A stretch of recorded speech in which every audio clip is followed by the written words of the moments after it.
या रेशो क्या है? उसके लिए हम समझते हैं कि तुलना हम कैसे करते हैं, दो चीज़ों की तुलना यानी कि कंपैरिजन कैसे करते हैं। तो कंपैरिजन हम दो तरह से कर सकते हैं, उनका अंतर निकाल के यानी कि डिफरेंस निकाल के, या फिर उनको डिवाइड या डिवीजन या भाग करके। तो यहाँ कुछ उदाहरण है। राजू की उम्र 14 वर्ष व रिया की उम्र 10 वर्ष है।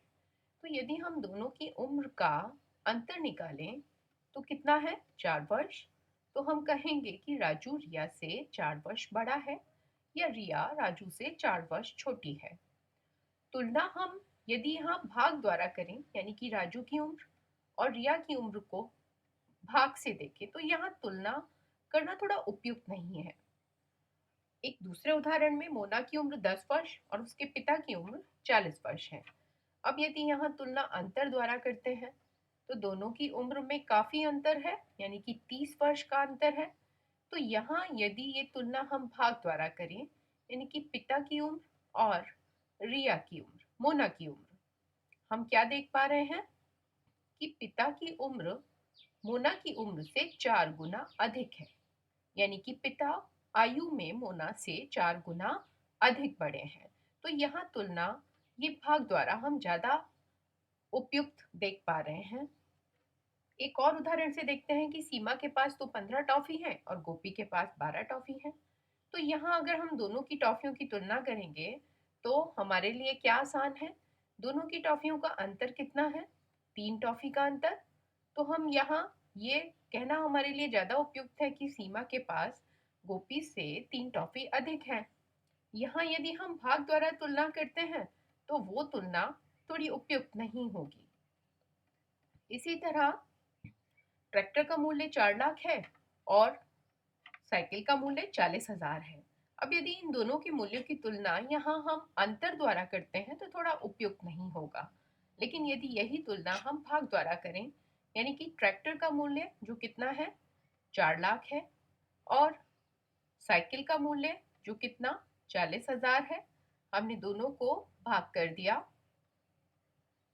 4 से 40 को भाग करेंगे, 4 एकम 4, 0 यानी कि 10। तो हम यहाँ ये कह सकते हैं कि ट्रैक्टर साइकिल से 10 गुना अधिक महंगा है। यानी कि ट्रैक्टर का मूल्य साइकिल के मूल्य से 10 गुना अधिक है। तो यहाँ ये जो तुलना थी ये हम भाग द्वारा ज्यादा उपयुक्त तरीके से कर पाए। तो कह सकते हैं कि भाग द्वारा तुलना को ही हम अनुपात कहते हैं।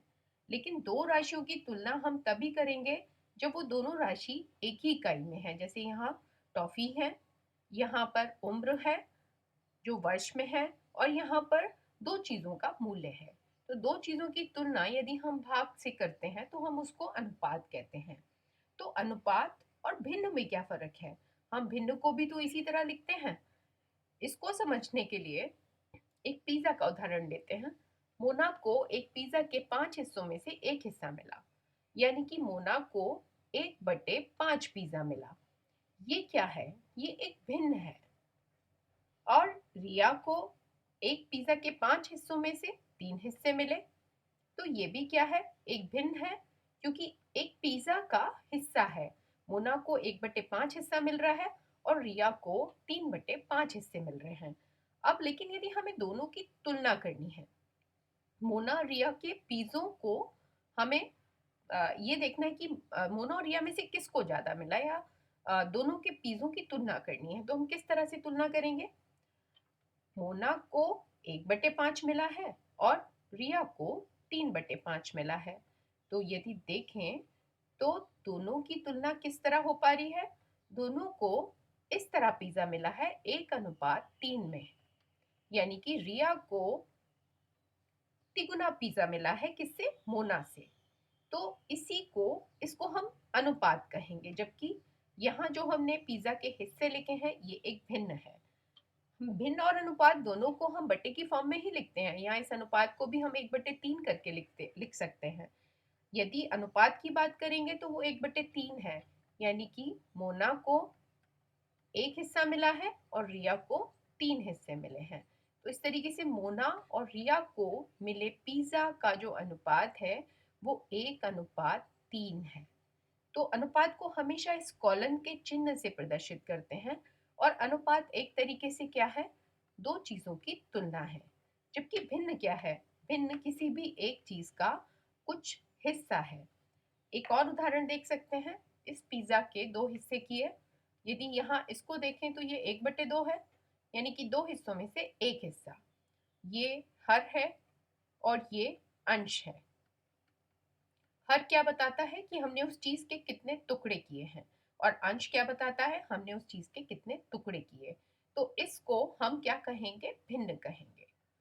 इसी तरह ये भी क्या है, इस पिज्जा का आधा हिस्सा है, यानी कि दो हिस्सों में से एक हिस्सा। तो ये भी क्या है, एक भिन्न है। अब ये आधा हिस्सा यदि मोना को मिल गया और आधा ही हिस्सा रिया को मिला, और हमें इसकी तुलना करनी है, तो दोनों को आधा आधा मिला। यानी कि यदि अनुपात देखेंगे तो दोनों को 1:1, यानी कि दोनों को बराबर पिज्जा मिला है। तो इस तरीके से अनुपात और भिन्न के अंतर को हम इस तरह उदाहरण की सहायता से समझ सकते हैं।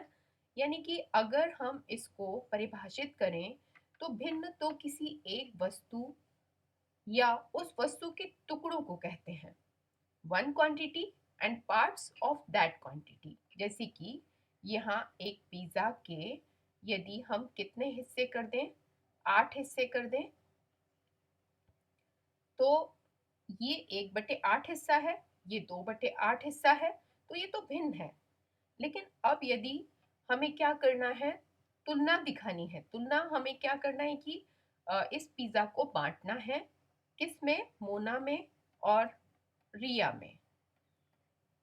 अब मोना को मान लीजिए कितने हिस्से दे दिए, 3 हिस्से दे दिए। कितने हिस्सों में से, 8 हिस्सों में से। तो मोना को कितना मिला, 3/8, जो कि एक भिन्न है, उस पिज्जा का हिस्सा है। और रिया को मान लीजिए हम कितने हिस्से दे देते हैं, इसमें से 4 हिस्से रिया को दे देते हैं, 1 2 3 और एक ये 4। तो रिया को कितना दे दिया, 8 हिस्सों में से 4 हिस्से दे दिए। यानी कि रिया को कितना भिन्न, अगर हम ये इस हिस्से की बात करेंगे तो ये भिन्न है। 4/8 क्या है, भिन्न है। मोना को 3/8 मिला है और रिया को 4/8 मिला है। लेकिन अब यदि दोनों की तुलना करेंगे, हम अनुपात निकालेंगे, तो हम यहाँ देख पा रहे हैं दोनों को पिज्जा किस अनुपात में मिला है, 3:4 में मिला है। यानी कि मोना को यदि 3 हिस्से मिले हैं तो रिया को उस पिज्जा के 4 हिस्से मिले हैं। तो ये है तुलना, जिसको हम इस कॉलन के चिन्ह से दिखा सकते हैं, या हम बट्टे में भी लिख सकते हैं। हमने 3/4 अगर इस तरह लिखा है, तो हम इसको रेशो कब समझेंगे, अनुपात कब समझेंगे, जब हम ये दिखाएंगे कि जो मोना को मिला है वो 3 हिस्से मिले हैं, 3 पार्ट्स मिले हैं, और रिया को 4 हिस्से मिले हैं, यानी कि 4 पार्ट्स मिले हैं, तब तो हम इसको रेशो कहेंगे। लेकिन यदि हमने इसको इस तरह से सिर्फ 3/4 लिख दिया, तो इसका मतलब ये हो सकता है, अगर इसको भिन्न की तरह देखेंगे, तो 4 हिस्सों में से 3 हिस्सों की बात अगर हम करते हैं, तो वो क्या कहलाएगी, एक भिन्न कहलाएगी। तो इस तरह से भिन्न और अनुपात, इन दोनों का अंतर बिल्कुल क्लियर होना चाहिए।